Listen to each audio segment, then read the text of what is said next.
for joining us. Real talk, real faces, real conversations here from all our places. Real perspectives rise when we make the time. Different minds, same table, one seat, one light. Open train of thought, come right along. Open train of thought, we keep it on and strong. Open train of thought, where voices belong. Open train of thought. Welcome to the conversation.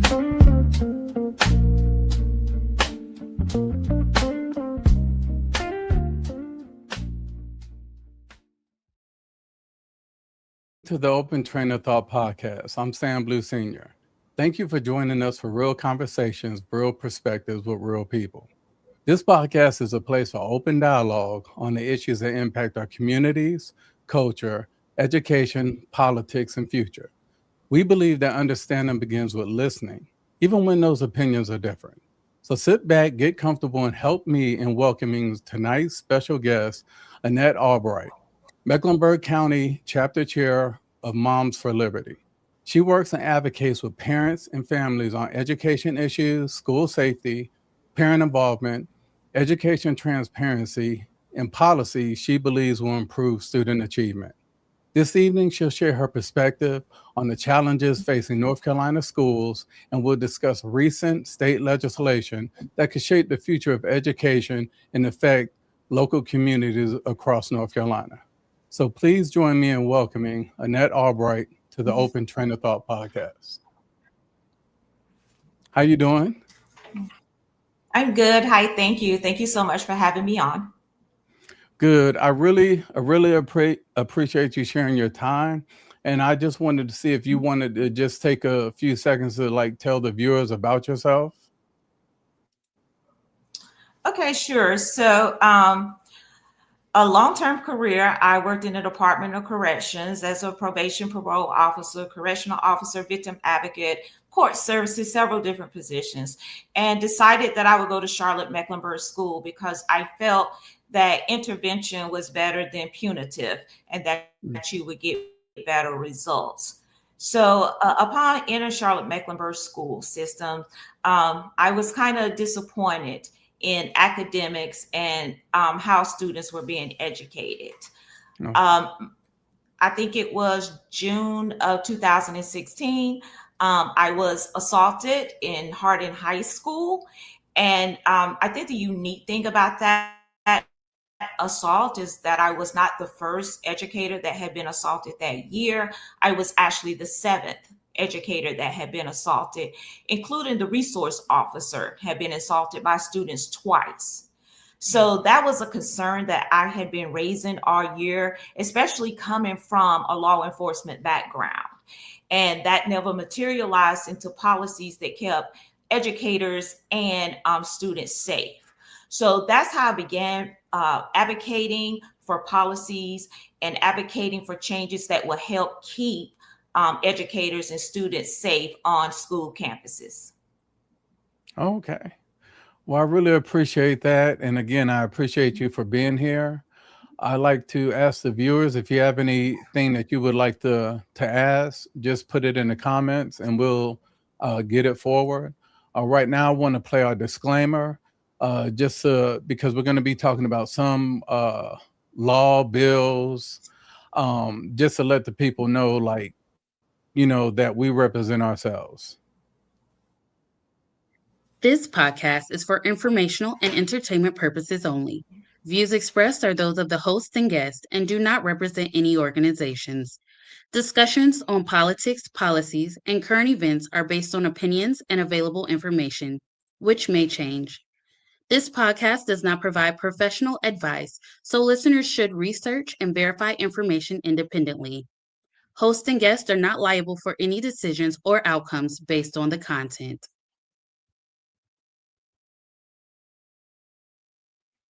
All right.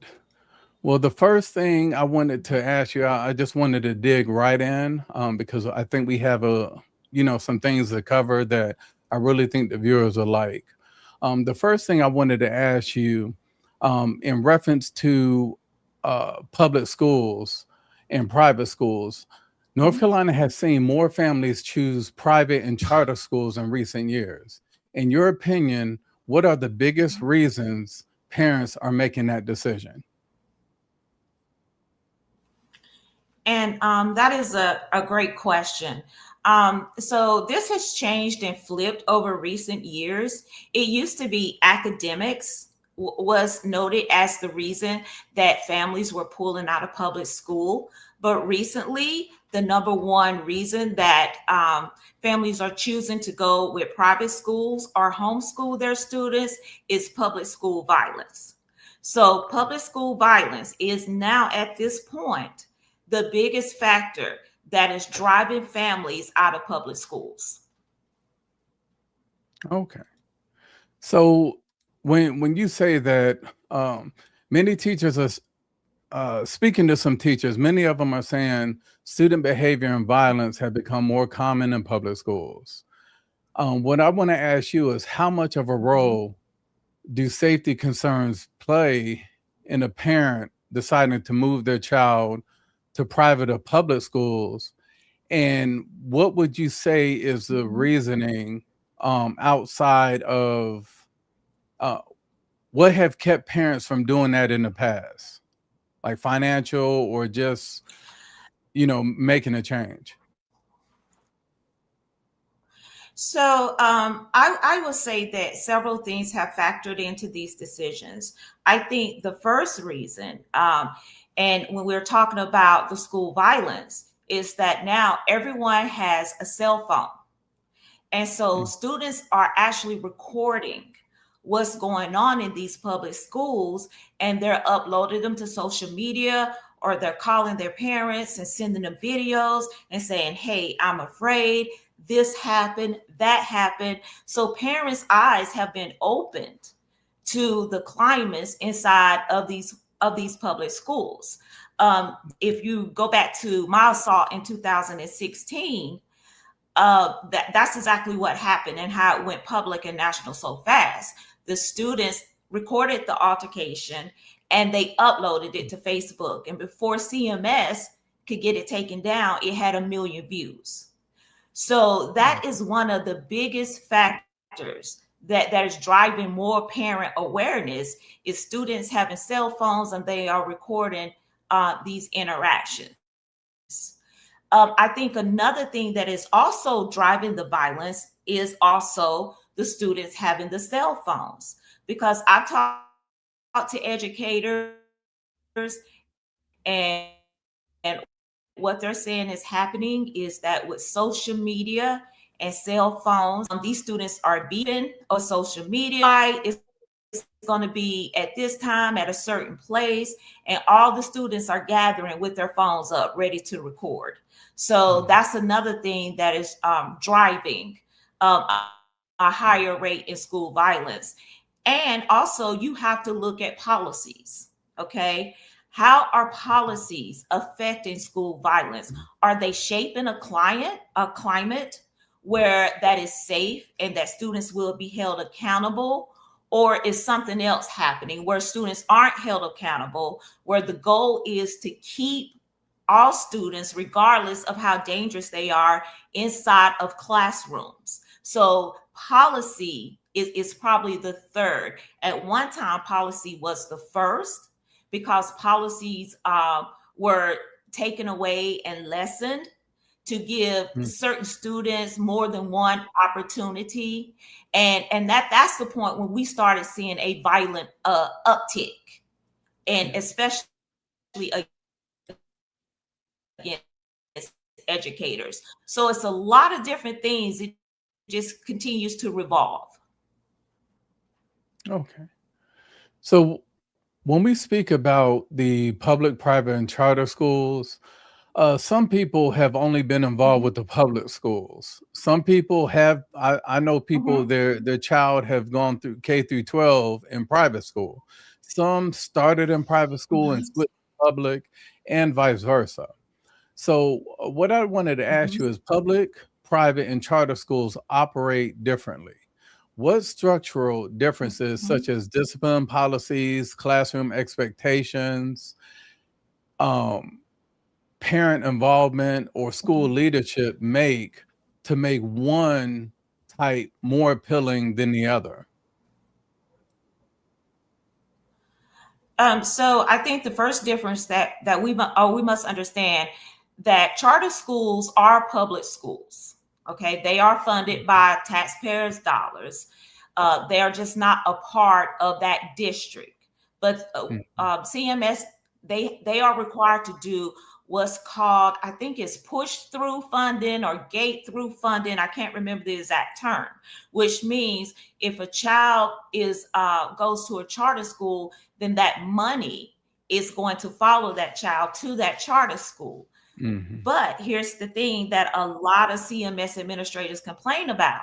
If that child returns back to public school, say that the parents say, well, we tried it, but it's not a good fit, and that child returns back to the public school, that money stays behind at the charter school. So that's Mhm. what a lot of CMS administrators are complaining about and drawing attention to. Now, as far as private schools, they're not obligated to follow state mandates. They're not under the school district. They can be religious, they can be non-religious, whatever they want to do. And they're not mandated by the state. So that's the difference. Okay. So, how do school policies, teachers, parents, administrators each share responsibility for creating that safe and successful learning environment? What changes would you like to see in each one of those groups? I think the first change that we should all want to see is that we need safe school environments. And I continue to say this, that educators cannot teach in chaotic and dysfunctional environments, and students cannot learn in dysfunctional and chaotic environments. And so at one point, policy leaned toward keeping a child in the classroom. That was the whole thing. We've got to keep the child in the classroom. We don't want them suspended. We don't want them out in the streets. We have to keep them in the classroom. So what you're doing is you're sacrificing 32 students for one. And Mhm. children are going to be children. When they realize that they're not going to be held accountable, then the behaviors are going to increase. So we have to have that um, policy that addresses behaviors, and we have to address the behaviors that are keeping the school environment from being a place of learning or is making the school environment dangerous. So that's the first Mhm. thing. And then we have to have principals who are going to enforce these policies. And that was another huge thing. When I was at Hardin High School, there were a lot of policies on the book, but they were not being enforced. And with Mhm. educators, my thing is I am 100% behind our educators. They should be in classrooms to teach. They should not have to handle behaviors that are outside the norm. That should be done by other staff and get Mhm. the children or child who is causing the disruptions. They need to be removed from the classroom as soon as possible to keep that environment good for academic learning. Okay. Well, with saying that, and we talked about a lot of parents taking their kids out of public school. There's also been an issue with teacher retention. North Carolina schools continue to face teacher shortages. How are student behavior, school policies, Mhm. and working conditions affecting teacher recruitment and retentions? And what can be done to keep more great teachers in the classroom?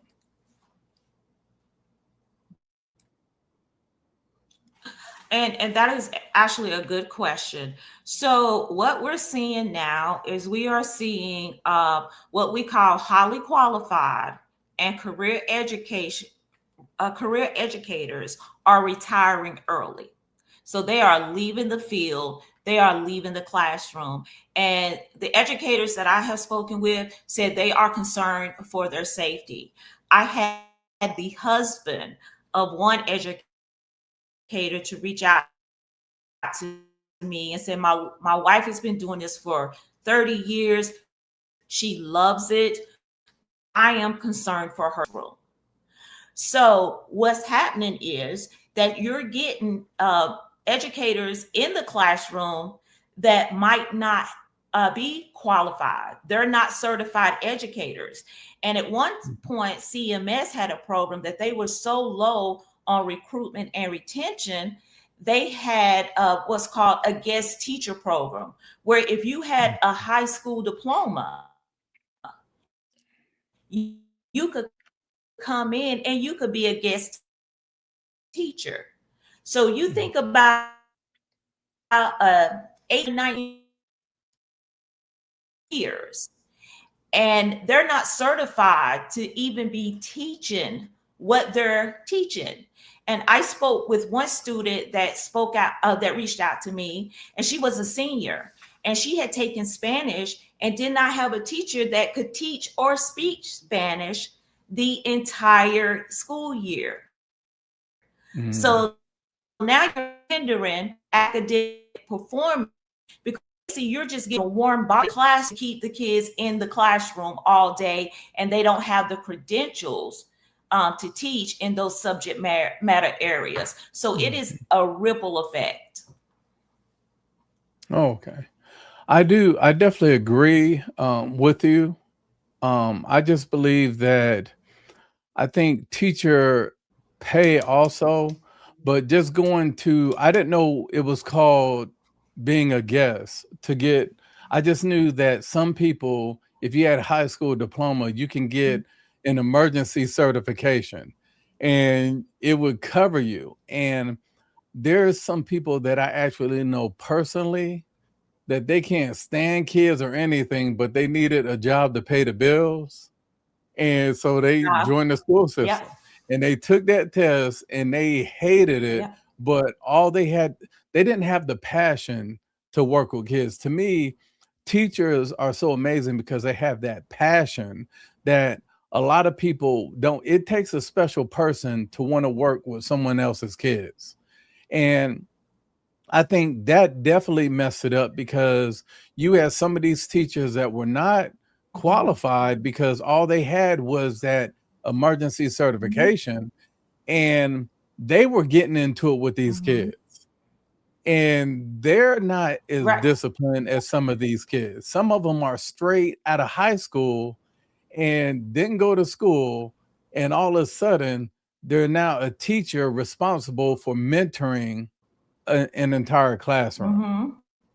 And I just think that was kind of like the small snowball, and it just started to roll and get worse because I definitely feel that teachers are definitely underpaid.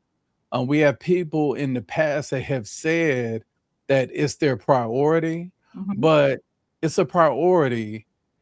How come you can't pay them more? Like, I personally don't believe that a teacher that's been teaching over 10 years should make under $90K a year or, about $90K a year because you're literally like just, you have some kids that they will go to school and they'll accidentally call their teacher that's a female, it'll slip out and they'll say mom.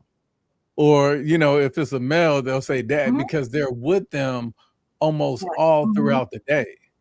You're talking about 8 or 9 hours a day, and then you're only at home with your actual parents for 3 or 4 hours before you go to sleep.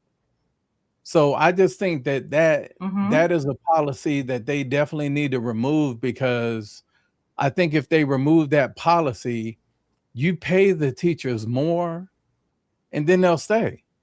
They're being treated so bad because so many teachers that I personally know, they spend their own money buying clothes. There may be a child in their class that they don't have book bags, they don't have certain things, and they'll go school shopping.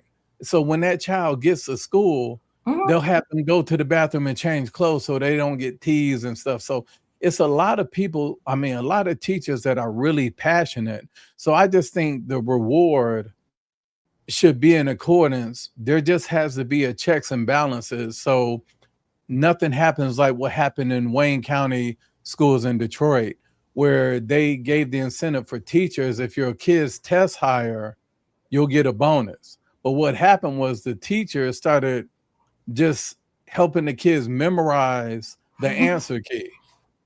And it was this big Of course. scandal in Yes. Detroit public schools because the teachers didn't care about the kids. They was just caring about that bonus. So once they did do an audit, they Right. found out that I think it was like 93% of the kids couldn't pass their EOGs.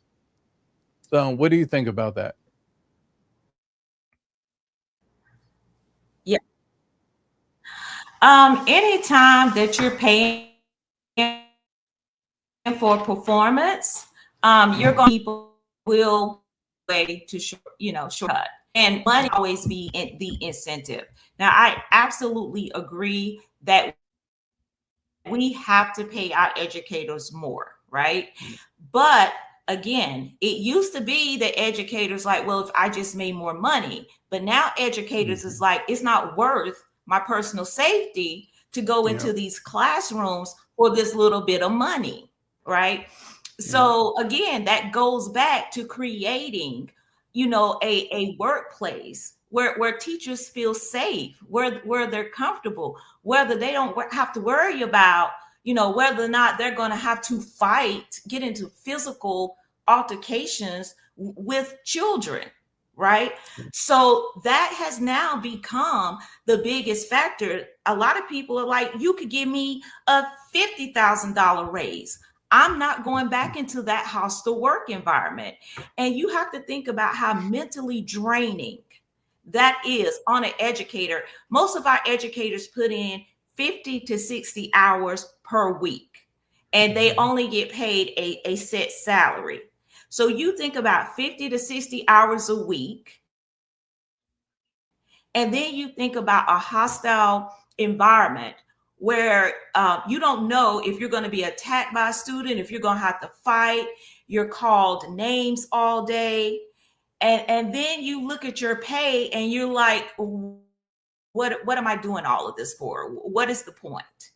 And so the first thing that we have to work on is creating work environments where teachers feel safe. Then you will get the professionals and the highly qualified and the long-term educators back into the classroom. But I don't want to work in a fight or flight mode every day. And I don't think anyone should have to, especially state employees.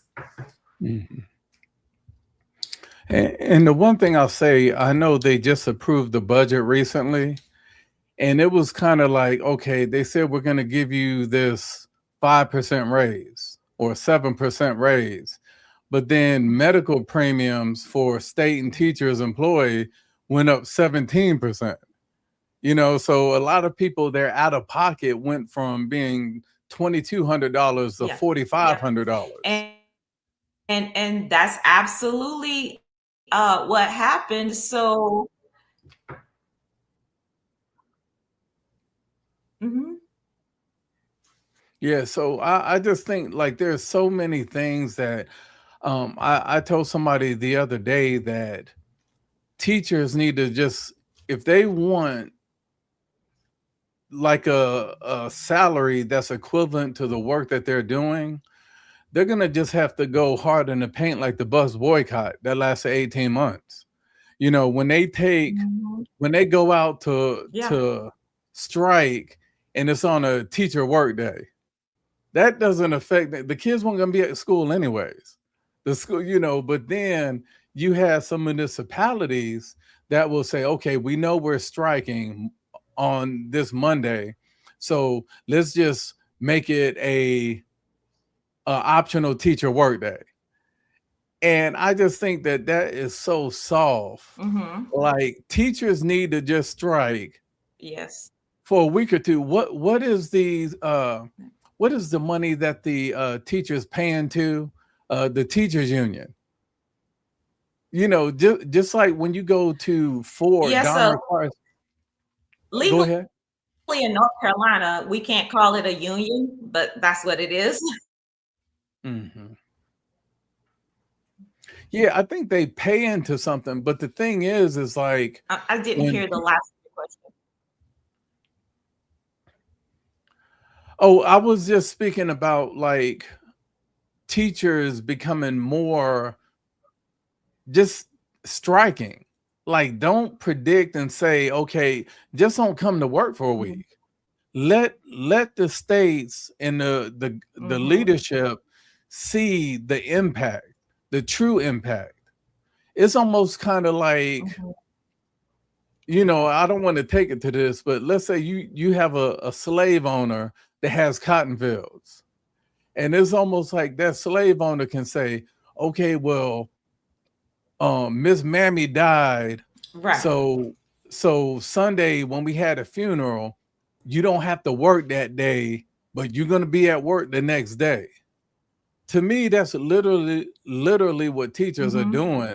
Like, there's really no impact. There's right, very few school districts that didn't have make it an optional teacher workday. So there was literally no impact on that community, on for the teachers to like say, okay, now we standing up. mhm, Now I see them bragging about, oh man, we got this 7%, but then they look at the small print of the new medical, the healthcare program, and it's gone up like double. So I just think that, mhm, if teachers really want it bad enough, they need to go a little bit harder. Because right now, the mhm, the protesting and stuff that they're doing is not really it's not even like ringing a doorbell. It's almost like I know you right, said that there's no unions, but they have, I guess the organization that kind of like does that, they're receiving like millions of right. money a year, I believe. So I know Mhm. if someone works They for a are. car Mhm, company and they go on strike, they get like a little check, like a supplement. That's what they're paying those dues for. So I just think it needs to be mhm. something like Yeah, teachers and need to require more. mhm. Go ahead. And while we're also, I want to make the point that we could lessen the load a lot on our educators if parents became involved in their students' Mhm. education, and that is a huge thing. Is parental engagement. And I've Mhm. talked to some educators that will tell me, "Oh, we haven't talked to that child's parent all year. We haven't seen that child's parent. We sent emails, we call. They tell us don't call the house anymore, don't call back. That's your problem." So, as parents, we have to do better to lessen that load off of that educator because at this right now, and that's why charter schools tend to do much better than public schools because there are parental engagement requirements to have your child in a charter school.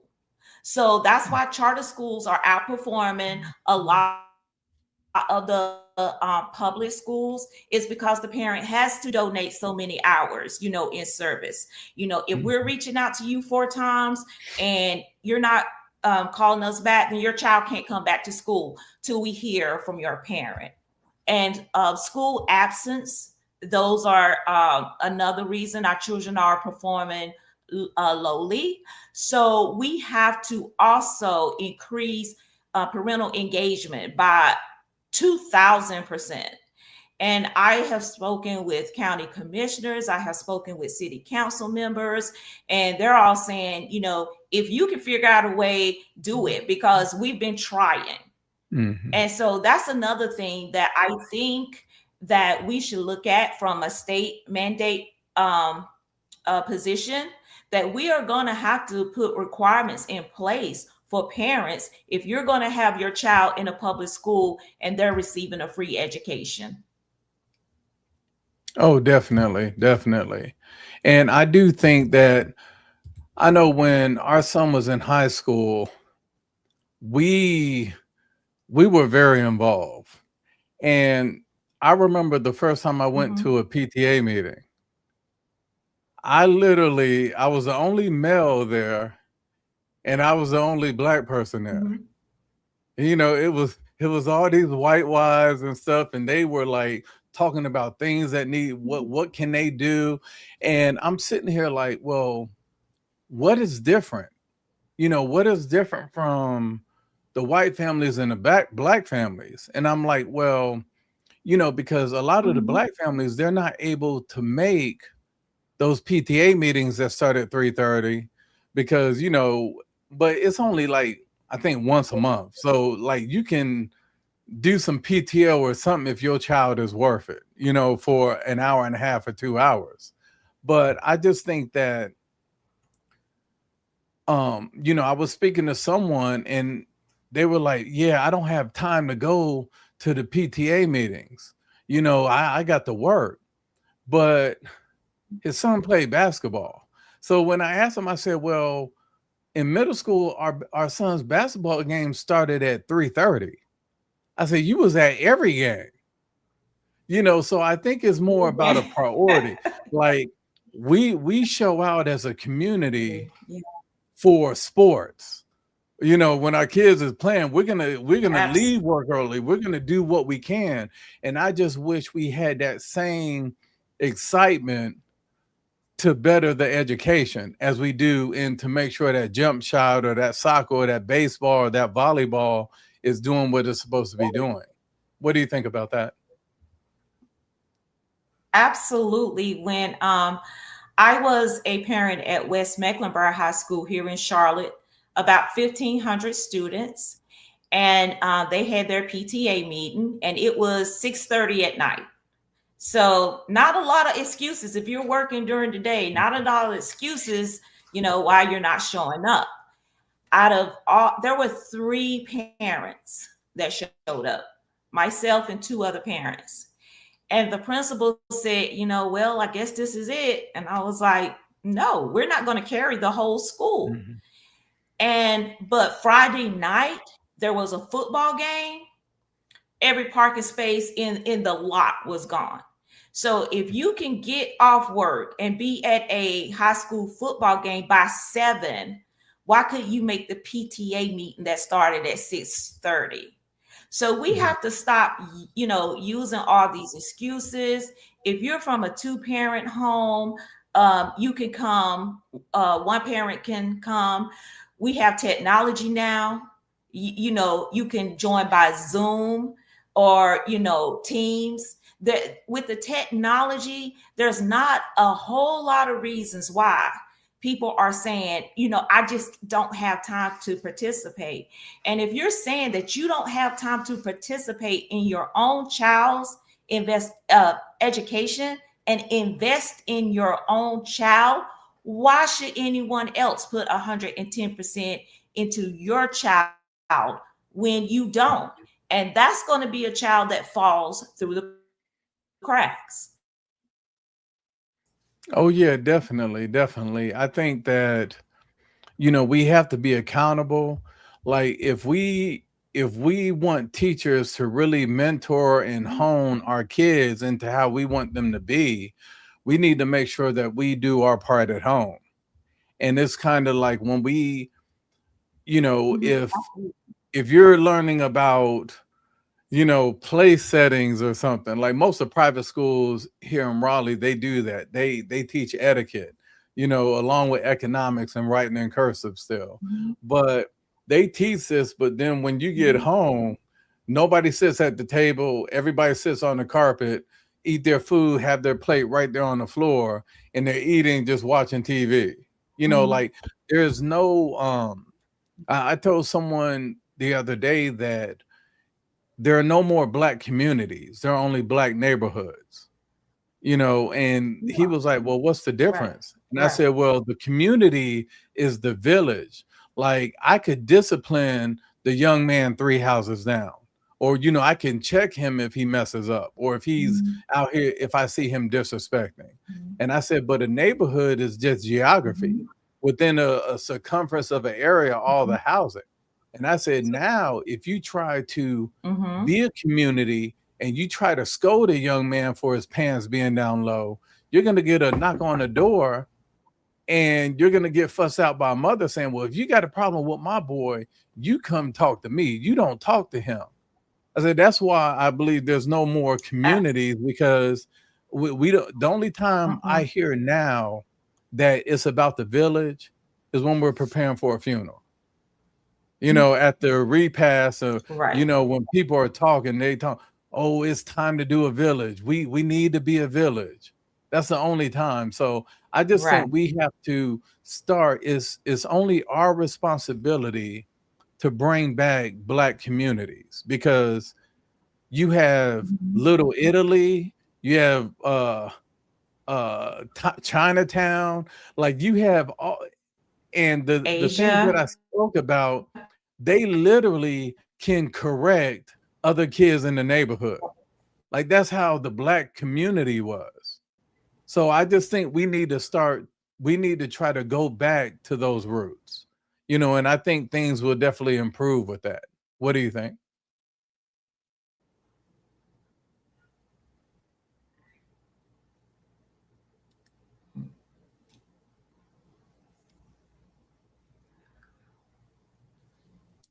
Are you still there?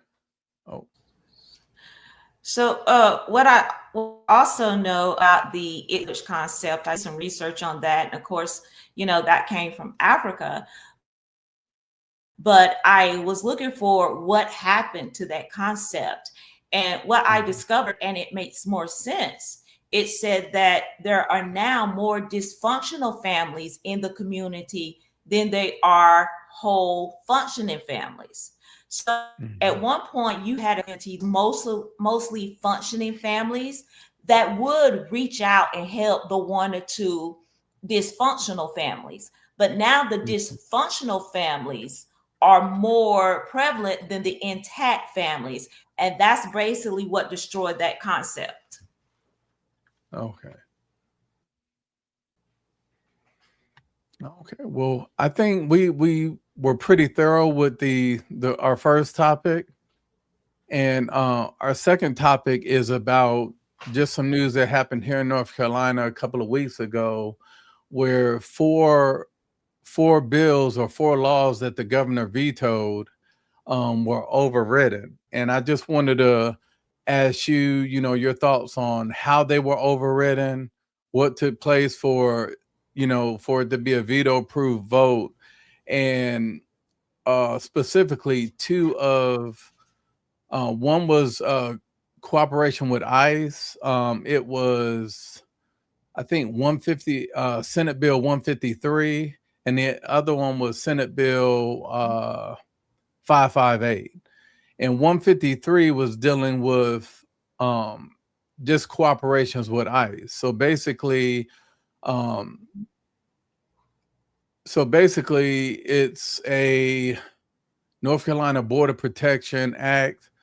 I know a lot of people don't agree with ICE, but what I'll ask you, is there any way that would now sheriffs and local law enforcement having to work with ICE to, to get people that's already in the prisons out, just they've already broken the law.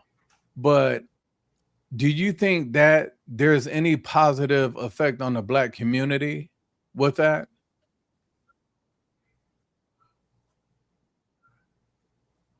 Absolutely. And for someone who has a law enforcement background, I think it's sad that, we actually had to have a bill passed, because back when I was in law enforcement, that was just known that all law enforcement agencies work together to enforce the law, to apprehend offenders, to get violent people off the streets. So it kind of law enforcement community as a whole when some sheriff departments say, we're not going to do this. but Mm, you have to know who is in your country and for what reason. And since we have had a crackdown on open borders, we've seen that fentanyl that was trafficked in from Mexico has decreased. Those mm, overdose have decreased. So, we have laws and things we have to enforce to keep people safe. That's one. And a lot of people lost their children to fentanyl overdose because this fentanyl was getting into the high schools. And I took part in a meeting in Gaston County where I did not believe the number of fentanyl busts that they had made in Gaston County. I don't think people had any idea. Secondly, you have to look at when illegals are coming into the country, they're not going to, like the high earning neighborhoods. They're going mm, to the neighborhoods and they're going to concentrated poverty where they can just kind of slide in. And as soon as mm, they get in, they start applying for government services. And the issue with this is they're not paying taxes. Most of them make their money working construction or cleaning houses where they're getting paid in cash. And then they're sending their students to school. So even though they're not paying into the tax base, their families are benefiting from taxpayer dollars. So mm, student. So you get a certain amount of money from the state and a certain amount of money from the county per student. So if they mm, have accounted for 135,000 and then you get 20,000 more across the border, then those funds have to come from somewhere. And the states, 2 million for the illegals, the school district just has to find a way to make it work. So they absolutely are pulling resources from Black communities and Black students that need those funds and resources, and where their parents are paying taxes and paying into that tax base. So mm. absolutely allowing open borders, that is very harmful to Black communities. Okay. When I look at the issue when it comes to like those resources, um, I think that we need to take care of the people that are here first. Like we need to make sure that Mm-hmm. we end veterans being homeless or members of the Black community being homeless Mm-hmm. or starving, or needing food. We need to make sure we Mm-hmm. take care of those before we go out, because Mm-hmm.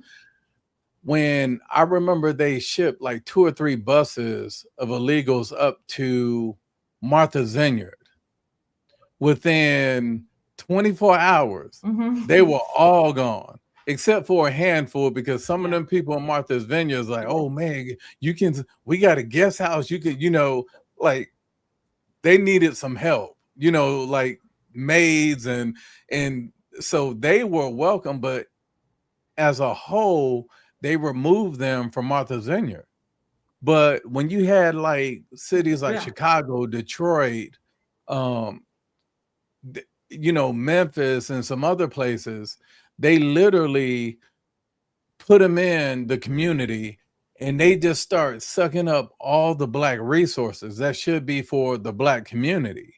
And that's what Mm-hmm. people don't understand. Like when they shut down the community center, I think Mm-hmm. the Walter Community Center on the south side of Chicago, that was the only community center that had a football field. And all the Pop Warner games were hosted on that field on the south side of Chicago. But they brought in, Mm-hmm. I believe it was like 200 illegals, and they put them in that Mm-hmm. community center and closed it because they wanted them to have a soccer field to play on. So now the Black Right. community for 2 years lost their entire Pop Warner program. Like, so what are all these young Black Right. kids gonna do to burn their energy to relieve stress and anxiety from being in school, from doing what they need to do. And those are the things. And when it comes to when you mention about paying into the tax system, I'm more, I guess, Mm-hmm. sometimes maybe like the libertarian type side, to where if it is true that so many people are paying into the system with taxes and things like that, Mm-hmm. I'm like this. Mm-hmm. You can do an audit, and if someone has paid into the system 5 to 10 years and they're undocumented and they don't have any like violent crime, I'm not talking about like a speeding ticket or a parking ticket, something like that. If they don't have anything violent, I think there should be a Mm-hmm. means, because they have a record of paying taxes, paying Social Security, paying FICA, paying all these things. I believe they should be able to find some form, because they have 5 to 10 years record of them paying into the system, to where, okay, we can fast track you because you have paid into the system. But nobody is talking about that, because I know everybody that I know that we have do contracts like for our home, no checks, Mm-hmm. no wires, everything is Venmo, Zelle, Cash App, or cash. And I talked to some people, like I was speaking to this one guy. He's a barber, and Mm-hmm. he has a townhouse on the south side of Raleigh, real nice area. He has a house Okay. um in the suburb right outside of Raleigh. He has two houses back home in where he's from, and living life, has a BMW X5, a Tahoe, high country, like doing his thing. Now I know, well, he's a Mm-hmm. citizen. He has citizenship now, but the thing is like he sends a whole lot of money home. And that's what people don't understand. Like Mm-hmm. when you on paydays, you look at Western Union, the lines going out the door of people sending their money home, and they didn't pay taxes or anything. But to me, Yeah. you shouldn't benefit from a system if you didn't contribute. That's my pet peeve about all of this stuff. You shouldn't benefit. And then when the Immigration Naturalization Act, the NIA, was revised, Mm-hmm. so basically anybody that crossed over the border illegally, because it was on U.S. soil, they was granted some form Mm-hmm. of being an asylee. And somebody was like, okay, they don't get SSDI or SSI. Mm-hmm. I said, yes, they do. I said, if you Google, can illegal immigrants receive SSDI, one of the first links that'll pop Mm-hmm. up in Google is a page on the Social Security Administration, and it has those 7 rules that was changed to allow Mm-hmm. anybody that came across the border to get it. So what I ask people in the Black community is that, are you fine with your parents, pop, grandma, and all of them only getting like $700 to $900 a month, but then someone that has never contributed to our system getting $2,500 a month tax free, getting rent assistance, getting utilities paid, getting free cell phones from Verizon? Are you fine with that? And they Mm-hmm. didn't even contribute to the system. So that's my thing. I think the taxes would be the tell all to grant everybody what they need. They would fast track through the system, which people would be happy, as long as they have 5 to 10 years of paying taxes. At least that would be that would kind of like be my, you got to give to get, as far as policy. What do you think? Um, I mean, coming into a country illegally is a crime, right? Yeah. Crossing into any country illegally is a crime. So I think you have to deal with that one first. That is a crime. And also, in order to pay taxes, you have to have a social security number. If you have a social security number, you're not undocumented, right? You've gone through the proper channels to say, hey, I'm here and I'm going to get a job and I'm going to contribute. There's been some type of background check done on you to make sure you don't have murder charges in another country. I remember in Chicago when we saw an influx of diseases that came in because Americans are forced to be vaccinated, but you've got people just walking across, and crossing into the country. And another issue that I take really to heart is that you have people in the United States who have worked and they have bought property and maybe they couldn't afford to pay the taxes and they lost their property or they went to jail or grandma lost the house, but then you have these people coming into the country utilizing those tax dollars. I think if we're going to set up a system where I can walk over from another country and utilize tax dollars, no one should be penalized who's saying, hey, I can't afford to pay these taxes. Yeah. And that's my thing where I look at is, okay, how can we kind of like, politics is kind of like negotiating.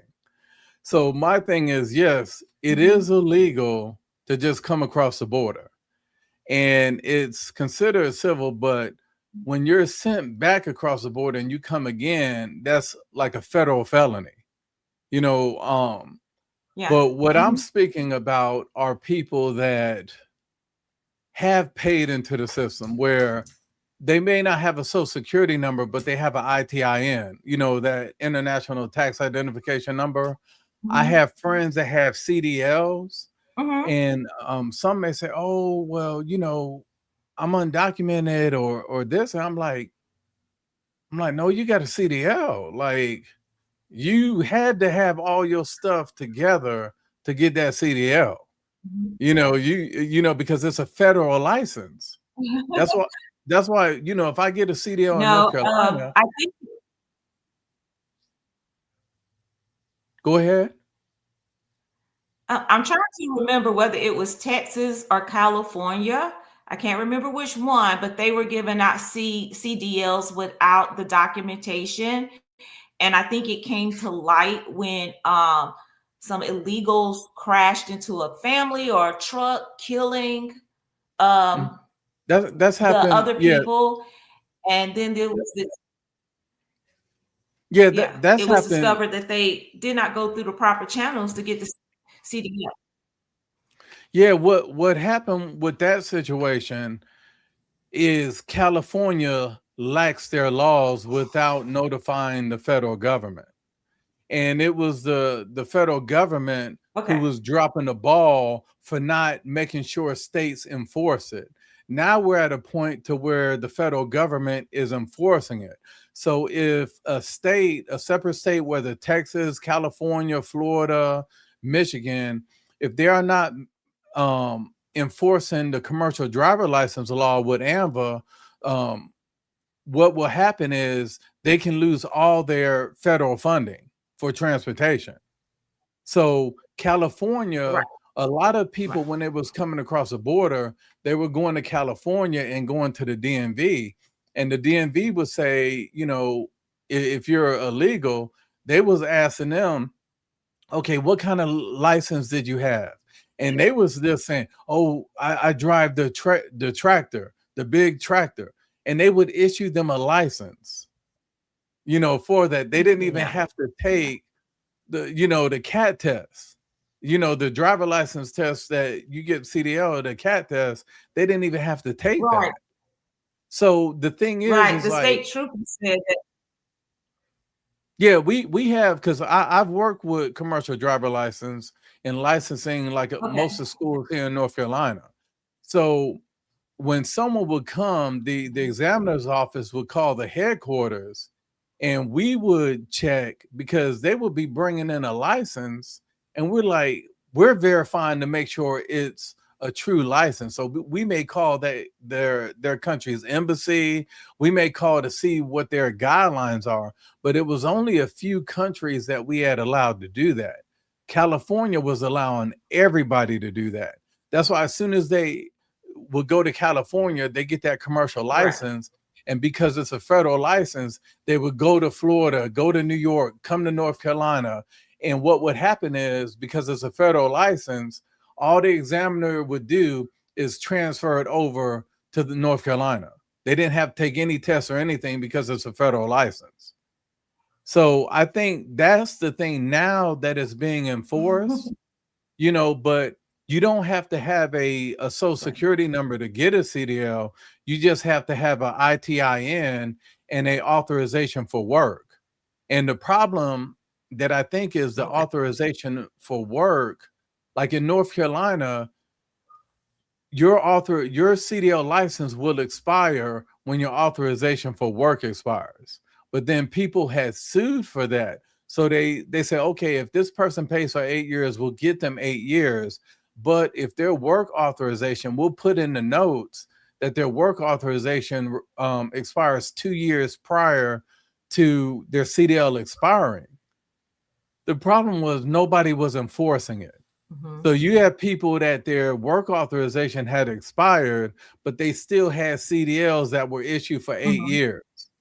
And I think that was it Okay. was just all the lawsuits. But I just think, like, for me, not to fix all, but to at least try to like make things happy, make people happy on both sides, is if they have a record, like you pull up in Social Okay. Security and you actually see their Social Security, their earnings statement, what they paid, to me, and if they clear with no violent Right. crimes, okay, we can kind of like negotiate that. That's not somebody that raped a 10-year-old girl or stabbed a young lady in the neck on the bus. We're talking about let's try to find some type of Okay. a medium where we can meet, to where the ones that aren't violent, the ones that are doing what they're supposed to be doing, okay, we can, do some background just to make sure you're not a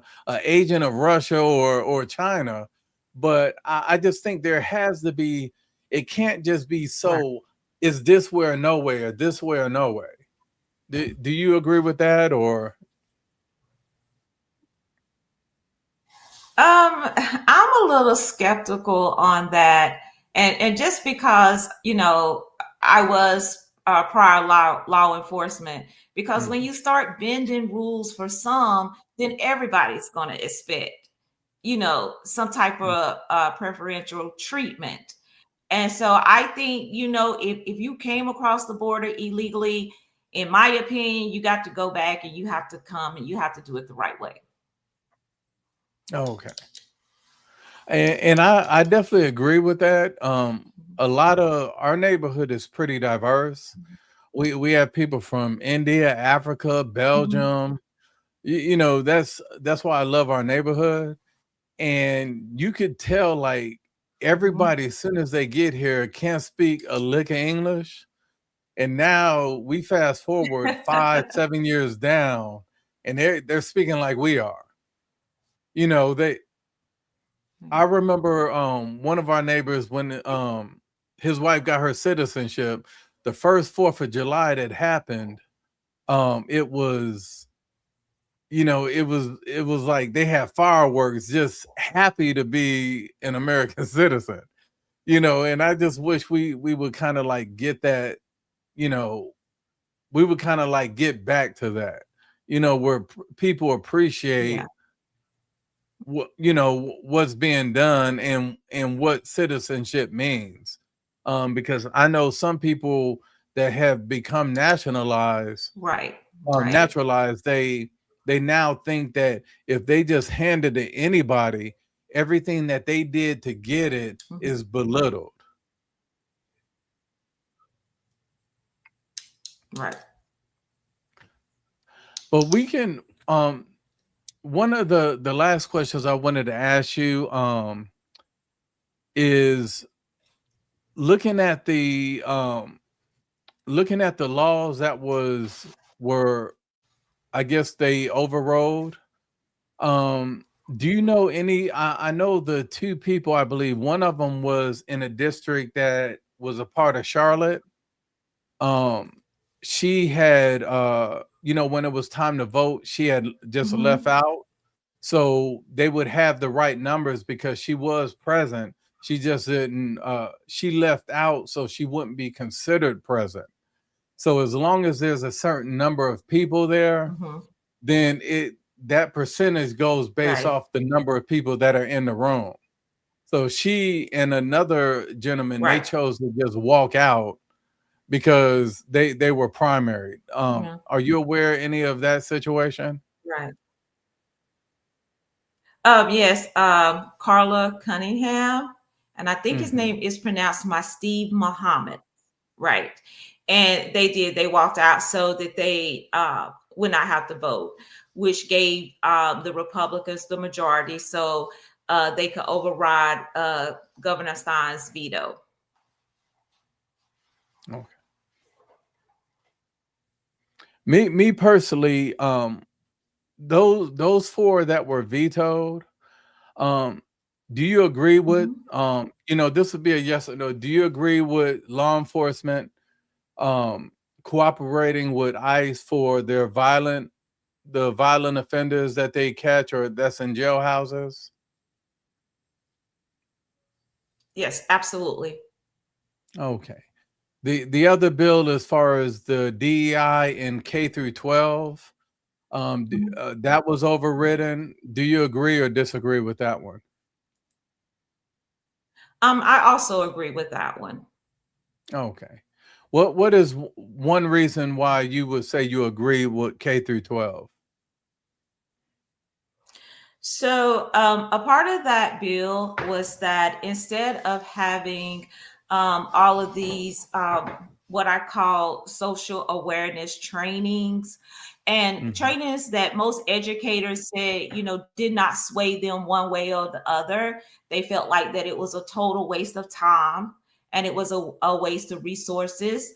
So, we can circle back and put that money back into programs that are going to help children who are academically struggling. Mm. So that's one reason why I definitely agree that all that diversity training, and it also, from what I've talked to a lot of people, it kind of, you're sitting or you're pulling the black students and saying, hey, look, these kids are different. We have to teach them different. They act different. Mhm. We just have to come up with something real magical in order to educate children. And children are not, they're not dumb. They're not naive to what's being said about them. And I think what that also does is it creates stereotypes.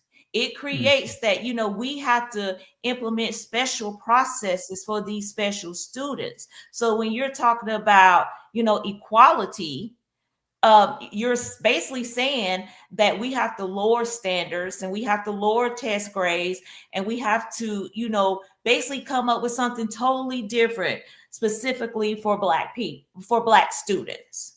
So Mm. I definitely agree that instead of, teaching people about black people and how they think and how they behave and how they act and what your response should be to black people, that we need to fund take that money and those resources and get them back into the school, and how are they going to academically help children. Okay. Now let me ask you this question. If I had like one thing that I could change, when it comes to when Mhm. I hear people talking about DEI, um, in Mhm. higher education, I don't feel your race Mhm. should even be on your college application. I don't think your race, like there was something that used to be on job applications. Have you ever been convicted of a felony or something? But then they had to revise Mhm. it. Mhm. Um, to where it wasn't as. And I think it should be the same thing when Mm-hmm. it comes to like admissions to schools or employment. I think all job interviews Mm-hmm. should be behind the screen. You can't see the person. You can't you don't know their race, where you literally you're looking at their merit. You're looking at their training, you're looking at their education, you're looking at a balance of those things. I just think that, out of all the places I've been in the country, I mean in the world, we're the only country that divides our skin color, like African American, Asian American, Indian, Samoan American.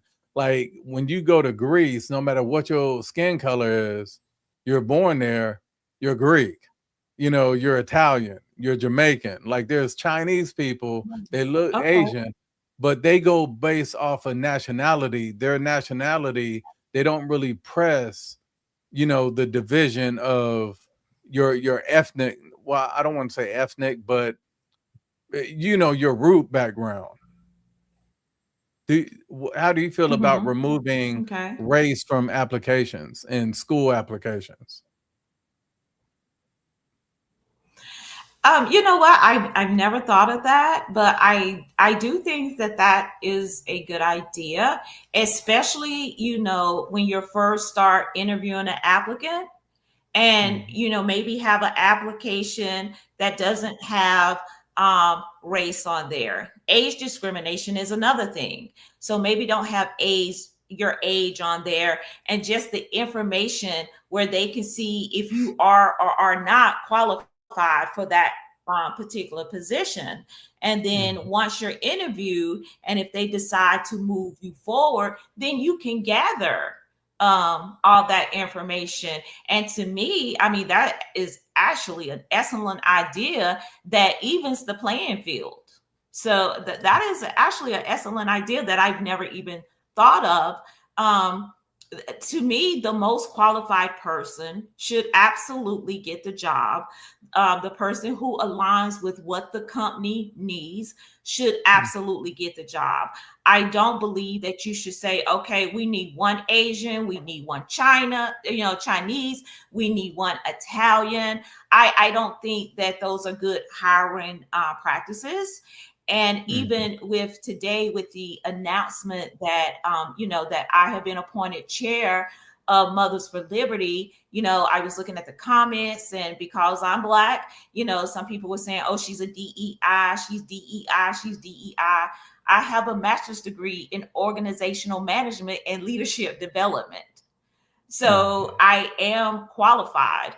And I doubt that that interview committee chose me because of my race. I think it was my credentials that got me Mhm. that position. But because I am a Black person, it is so easy for others to just, stereotype you. Oh, you're DEI, you're DEI. You got it because you're Black, or you're a woman, or this or that. So I think that is actually an amazing idea, that within that first window of we're Yeah. just going to choose people to interview, none of that information should be on the application.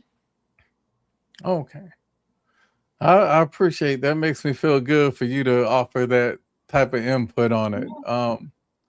But what I want to do is ask you, I know we had started with schools, and then we went a little bit to the General Assembly.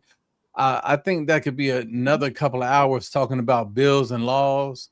So I wanted to kind of Right. like go back to um, Black students, and Hmm. this would be the last question I ask you. Can North Carolina eliminate race-based preferences and ideological pressure while still directly addressing the documented education economic barriers of Black students?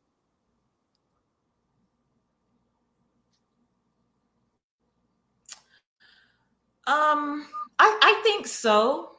Um, what One of the things that I look at is the poverty level, and I don't know if a lot of people are aware that, Mhm. as far as a race, Black people have hit the lowest poverty level ever, and we are at 17%.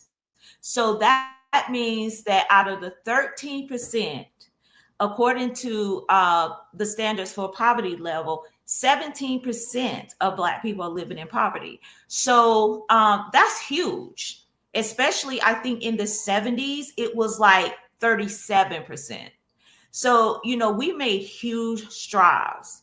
I think that as a race of people, I think that we have to consider all the factors.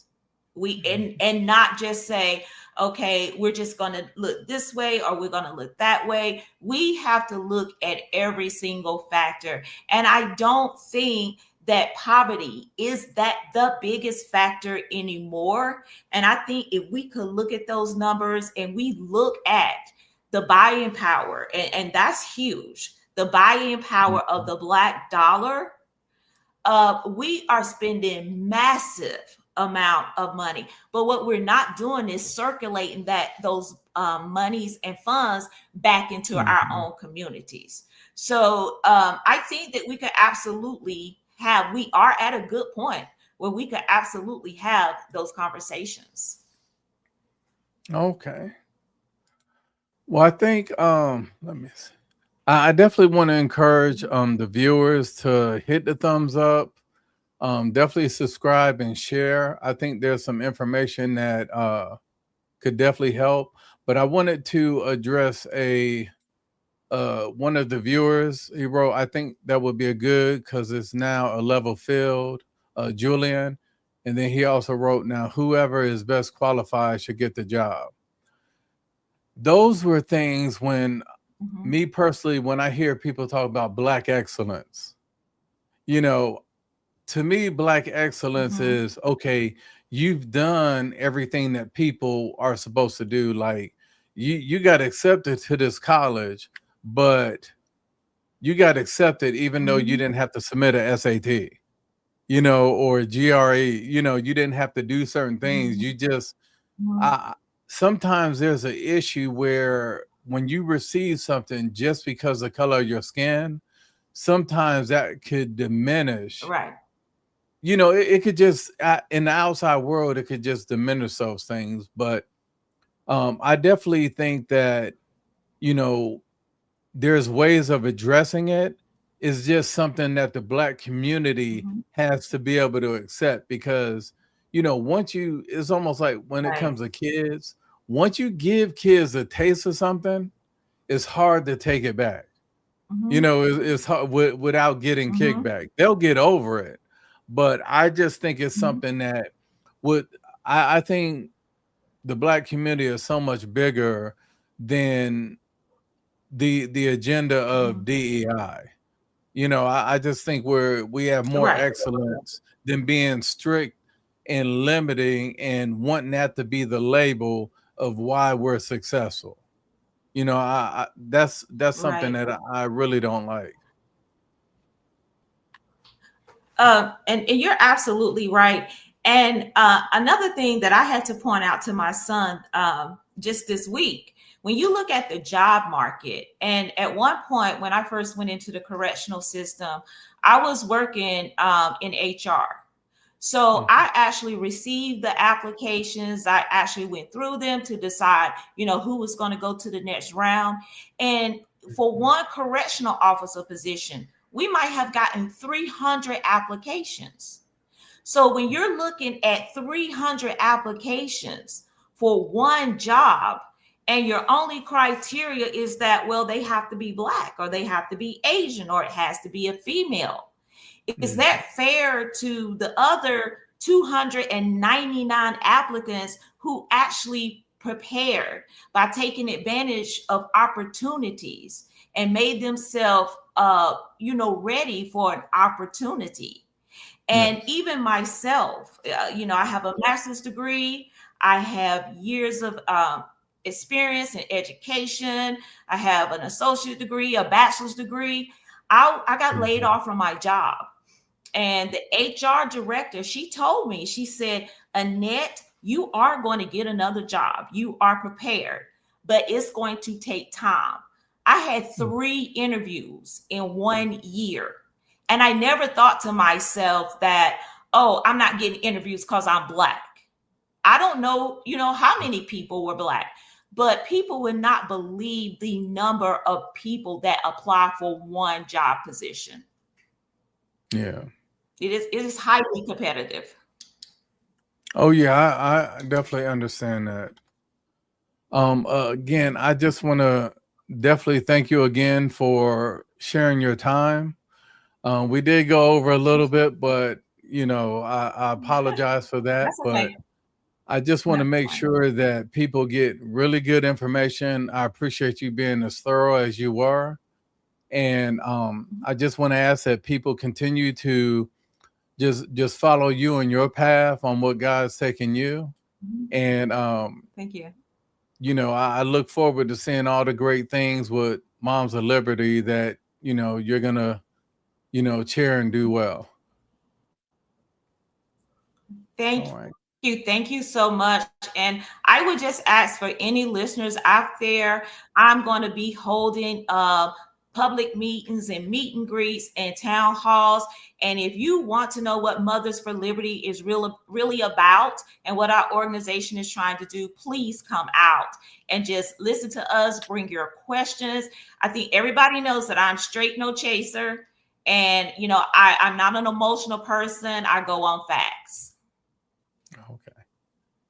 I appreciate that, and I'll see everyone next week. And y'all be safe this weekend. Okay, thank you. All right now.